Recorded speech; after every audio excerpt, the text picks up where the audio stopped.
Most people live as if time is something they'll never run out of, and wealth is something that might just happen to them if they're lucky. But let me tell you something. Neither time nor wealth respects the undisciplined. You don't drift into greatness. You design your way there. I once asked a young man what his 5-year plan was, and he said, "I'm just trying to get through the week." Now, I don't blame him. That's how the majority think. Survival? But the wealthy, those who live rich in both wallet and wisdom, they think in decades yet act in days. They carry the long-term vision of a mountain builder, but the urgency of a man planting seeds at sunrise. And that, my friend, is the secret formula. Build the routine that carries your dreams. Think clearly when the noise demands confusion. Act boldly when fear begs for delay, and live wealthy. Not just in money, but in meaning. Because wealth doesn't begin in the bank account, it begins in the mind, it begins in the calendar. It begins in the discipline to trade your evenings for education and your weekends for wisdom. The man who changes his daily habits will not need to wish for a different life. He will simply arrive at one. The woman who aligns her actions with a long-term vision doesn't need to chase success. She becomes a magnet for it. Now ask yourself, not just what do you want, but who must you become? Because money flows to identity. It follows character. It multiplies where routine, resilience, and reason dwell. Most people have uphill hopes and downhill habits. What I want to show you today is how to make those habits climb in the same direction as your dreams. So sit tight, open your mind, and close the door to average, because from this moment forward, we're not chasing wealth. We're building it, one deliberate day at a time. One of the greatest disciplines you can develop on your journey to wealth is the discipline of tracking your net worth. Not just how much you make, but how much you keep and how much it's growing. You see, it's not income that makes you rich, it's what you do with your income that makes the difference. I've known folks who made a small fortune and lost it just as quickly because they never tracked where it was going. And I've seen others with modest earnings slowly and steadily build wealth because they were diligent in tracking, adjusting, and improving. So how do you begin? Simple. You sit down, pen and paper, spreadsheet or software, doesn't matter. What matters is that you do it. First, list your total assets. That means your cash, your investments, your retirement accounts, the equity in your home, your business holdings, anything that holds real value. Then, subtract your liabilities, your debts, your credit cards, your student loans, your mortgage. The result is your net worth. That number right there, that's your financial scoreboard. And let me tell you, when you start watching it, it starts changing. Now, don't just calculate it once and forget it. Do it every month. Schedule it. Make it part of your monthly routine, like paying bills or reviewing goals. Put it on the calendar. Net worth review, first Sunday of every month. When you review that number monthly, it builds awareness. Awareness builds intention, and intention leads to change. Next, set a target. Nothing too overwhelming. Just aim to increase your net worth by 1 to 5% each month. Not through magic, not through luck, but through daily action. That might mean saving a little more, cutting an unnecessary expense, paying down a credit card, or investing in a skill that increases your income. It might mean making an extra phone call that leads to a sale, or skipping a dinner out and putting that money into your savings account. Little by little, one decision at a time. When I first started tracking my finances, I didn't have much to list on the asset side of the page. But I made a promise to myself that I'd keep showing up to that monthly appointment with my numbers. Month after month, year after year, I watched the liabilities shrink. I watched the assets grow. And soon enough, I started to feel what I call the quiet confidence of progress. You don't have to be wealthy to feel wealthy. You just need to know that you're on the right path and that you're moving. Most people don't do this. Not because it's hard, but because it requires facing the truth. And truth has a funny way of setting us free if we're willing to confront it. You want to build wealth? Master this one habit. Know where you are, decide where you're going, and measure the gap. Because what you measure, you master, and what you master multiplies. Now's the time to start. Open your books, face the number, and make the next month better than the last. One of the easiest ways to guarantee long-term wealth is to remove one thing from the equation: your emotions. When money passes through your hands, it whispers. Sometimes it shouts. It tells you, spend me, enjoy me, use me now. That voice is tempting, and if you don't have a system in place, chances are it'll win. That's why you don't build wealth just on memory or good intentions. You build it on systems automatic, reliable, and consistent. The wealthy, those who last, understand this. They don't rely on willpower every month to do the right thing with money. They build systems that do the work for them. One of the most powerful habits you can create is the automation of good financial behavior. That means every time money comes in, a portion goes out automatically to the right places. No hesitation. No internal negotiation. No forgetting. Here's how I started. I treated my savings and investments like non-negotiable bills, just like rent, just like the electric bill. I didn't say, if I have something left over, I'll save. That's backwards. That's how you end up with nothing left to save. Instead, I said, 10% goes into savings the moment I get paid. 10% goes into investing. That's 20% off the top before I ever see it, touch it, or think about it. And because it's automatic, I can't talk myself out of it. You've got to act as if your future self is a creditor who must be paid, and you've got to be loyal to that future self. Why? Because one day, you'll either enjoy the harvest of what you planted, or you'll regret not planting when you had the chance. So set up those automatic transfers. On payday, money moves to a savings account. Another piece moves to an investment account. Could be retirement, could be index funds, could be a business fund. Keep it simple. Keep it consistent, and keep your hands off it. This is critical because automation doesn't just grow your money, it protects it from your weaker moments. When I began doing this, I wasn't making much. But I had one thing working for me. I didn't have to remember to be wise every month. The system remembered for me. And over time, something beautiful happened. My net worth started to grow without extra effort. The money stacked itself. And I looked back after a year and realized I saved more than I ever thought possible without feeling a thing. That's the power of systems. They remove friction. They remove temptation. And they multiply results. Too many people try to build wealth with emotion. That's a losing game. Emotions are too unreliable. But systems are loyal. They don't sleep. They don't forget.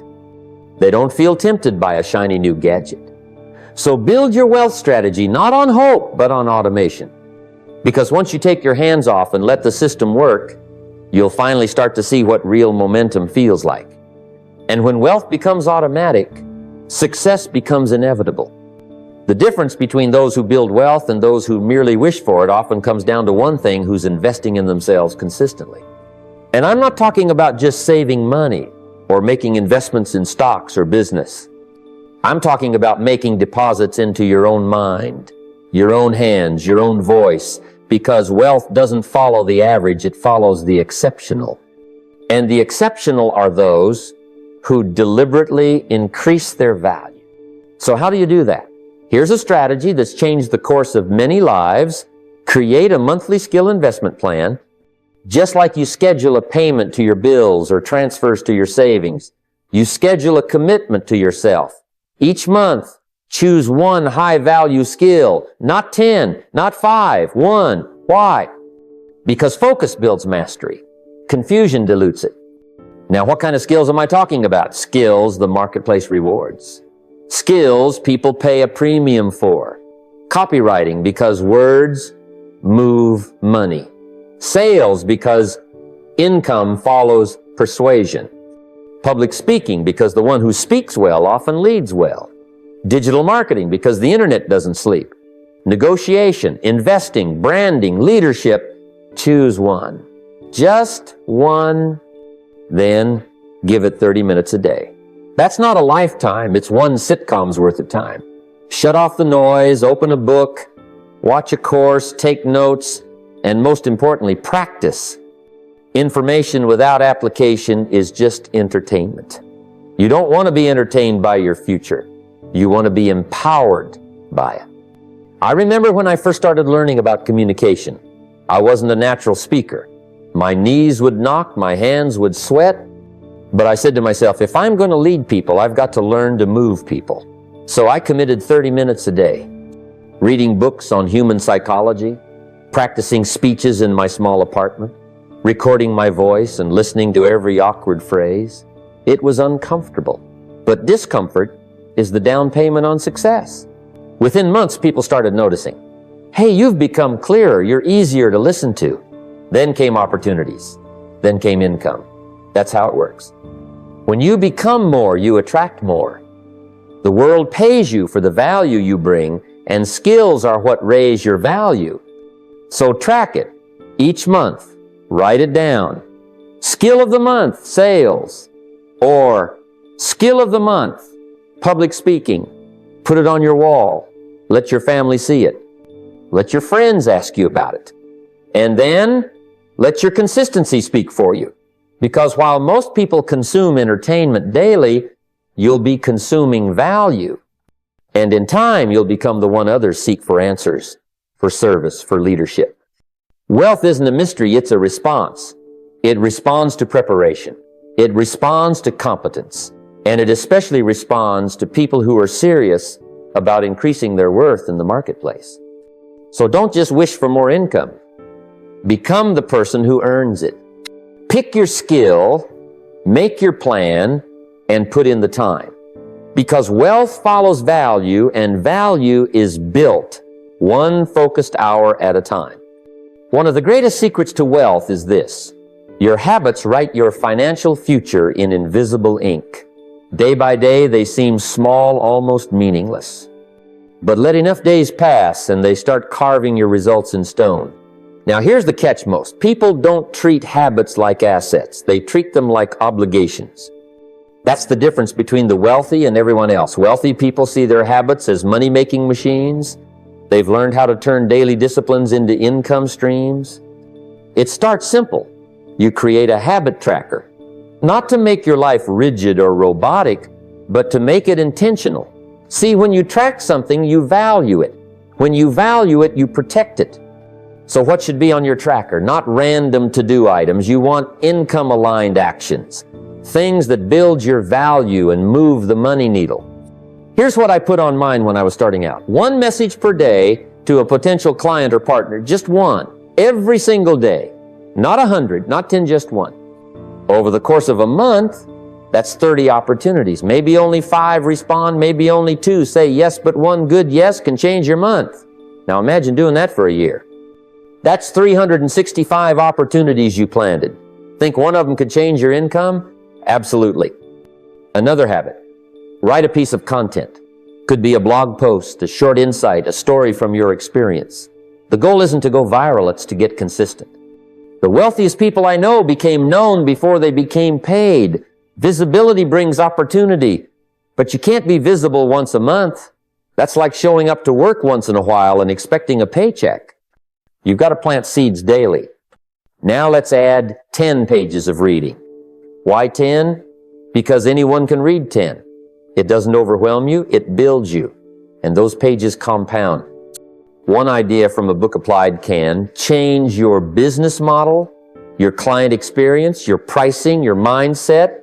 Reading is wealth training, but you've got to show up to the gym. Next, habit learn one thing about your market. One trend, one shift, one challenge people are facing. That insight becomes your advantage. The marketplace rewards the informed, not just the passionate. You see, none of these actions alone will make you rich overnight. But that's the point they're not meant to. They're not lottery tickets. They're seeds. Planted daily, watered with consistency, harvested with patience. And if you stop planting because you don't see results right away, you'll miss the season when everything starts growing. I've known people who did one daily habit consistently for 6 months, and it created more opportunity than the previous 5 years of hoping. I've also seen others wait for the perfect idea, the perfect mood, the perfect moment. And years later, they're still waiting. Don't wait. Build a small system of meaningful habits. Put them on paper. Track them like investments, because over time, those little acts of discipline will do what motivation never could. They'll build you into someone success can't ignore. If you want your life to produce more, your environment must invite more. Now that may sound simple, but it's one of the most overlooked truths in the journey to wealth. People try to change their results without changing their surroundings, and that's like planting seeds in concrete and expecting a garden. It won't happen. Wealth doesn't grow in chaos, it grows in order. It grows in intentional space. I remember a time when I was struggling to build momentum in my business. I was learning the right things, listening to the right mentors, even working hard, but I was scattered. My books were in one room, papers piled up in another, and my desk was more like a dumping ground. I sat there one day and realized I wasn't just disorganized, I was disoriented. My mind couldn't focus because my environment was full of noise, distractions, and clutter. So I made a decision to build an environment that looked like success before success even showed up. Start with your workspace. It doesn't matter if it's a big office or the corner of your kitchen table. What matters is that it's your sand, it's clean. Wipe off the distractions. Stack up the tools that feed your growth. Place your goals where you can see them every day. Keep a journal within reach, a good book nearby, your laptop ready not for entertainment, but for enterprise. Let that space speak one message to your mind every time you enter it. This is where wealth is created. It's funny how when you organize your space, your thinking starts to sharpen. It's not magic, it's structure. And structure invites clarity. Clarity makes decisions easier. And easier decisions reduce resistance. That's how results speed up, not by trying harder in chaos, but by designing the atmosphere for productivity. I visited wealthy people's homes, offices, studies, and there's a pattern. They're not flashy, but they are intentional. Their bookshelves are curated. Their desks are clean. Their notes, goals, calendars visible and alive. They've created an environment where ideas don't just arrive, they flourish. They've eliminated the energy drain of mess and disorganization. That's not a rich person's quirk, it's a strategy. I once knew a young man who started building his business from a corner in his bedroom. Nothing fancy, just a small desk, a vision board, a whiteboard with goals, and a lamp that made the space feel alive. He told me that space made him feel like a CEO even when he had no revenue. 6 months later, he was making 5 times what he used to earn. Why? Because he treated his environment like a garden. And a tended garden always grows something.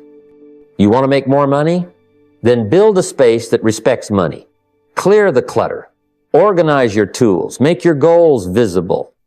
Surround yourself with reminders of discipline, possibility, and purpose. Because when your environment whispers success, every time you sit down, your mind won't wander, it'll work. And soon enough, it'll produce. Success isn't something you stumble into, it's something you schedule, it's something you commit to. The wealthy understand this, and that's why they don't let their week happen to them, they happen to their week. If you want to build wealth, you don't just need big goals, you need a calendar that reflects those goals. A wealth calendar, a blueprint for your energy and your time. And once that's in place, wealth no longer becomes a surprise, it becomes a schedule. Let me tell you what I began doing once I realized the power of structure. I stopped treating my time like it was cheap. I stopped saying, I'll get to it when I can. Instead, I started assigning roles to the days of my week, giving each day a job. I treated time like a business partner, because time is the most valuable partner you've got. Misuse it, and it quietly walks away. Respect it, and it multiplies your effort. So here's how I shape my week to reflect the priorities of wealth. Mondays became my learning day. Not just reading, but intentional, targeted learning. Business strategy, investing principles, personal development. Because if I don't grow, my income won't either. You can't make more money with the same mindset. You have to upgrade the operating system. Tuesdays were for selling. Whether that meant phone calls, emails, proposals, it didn't matter. I knew that no value exchanged meant no income earned. Sales is not a dirty word, it's how you serve at scale. So I blocked time to move product, make offers, and expand reach. On Wednesdays, I reviewed my finances. I looked at cash flow, spending, investments, progress toward financial goals. Midweek is a good time for adjustments. You're far enough from the start to have movement and close enough to the end to make corrections. If you ignore your numbers, they'll ignore you too. So I made it a habit every week. Thursdays, that was networking day. Now, I don't mean schmoozing or collecting business cards. I mean reaching out, checking in, offering value, sharing a resource, making an introduction, asking someone how I could support them.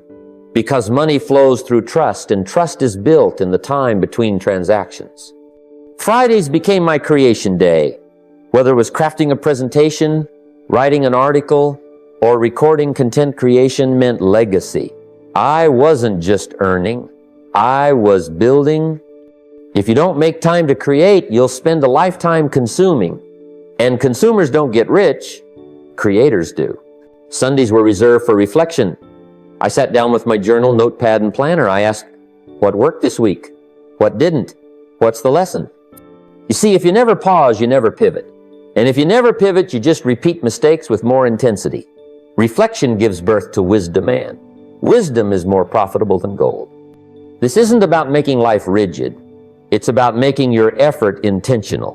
When every day has a purpose, you stop drifting. You start designing. And once you design a life built around growth, creation, and discipline, it's only a matter of time before wealth finds its way in. Let me tell you something I learned early on. Life doesn't always warn you. One moment things are fine. The next, the car breaks down, a client backs out, or a global event shifts your entire business. And if you haven't built a cushion, a moment of crisis becomes a mountain of debt. That's why I tell people, your emergency fund is not a luxury, it's a responsibility. It's your personal insurance policy against panic, against poor decisions made under pressure. Now, I understand the dilemma. You want to grow. You want to invest. You want to enjoy life too. And sometimes saving feels like slowing down. But let's reframe that. Building an emergency fund isn't about stopping your growth, it's about securing it. Because when life throws you a surprise, and it will, you'll respond calmly, not react desperately. And there's a big difference. So how do we build that emergency fund without choking progress? You start with a small, clear target. 1 month of expenses.